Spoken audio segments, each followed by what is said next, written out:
महाविकास आघाडीला या 13 जिल्ह्यांमध्ये एकही सीट काढता आली नाहीये. तर ते कोणते 13 जिल्हे आहेत ते आपण पाहूयात. तर थोड्याच वेळात मी तुम्हाला सांगणार आहे कोणते कोणते ते 13 जिल्हे आहेत. तोपर्यंत तुम्ही चॅनलला सबस्क्राईब करा आणि लाईक करा.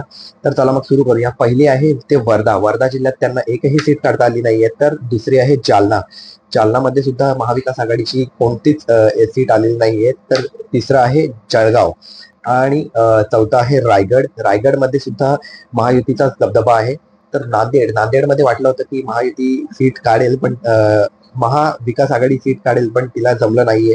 तर छत्रपती संभाजीनगर मध्ये सुद्धा वाटलं होतं की महाविकास आघाडी एक तरी सीट काढेल, पण तिथेही त्यांना भोपळाच मिळालेला आहे.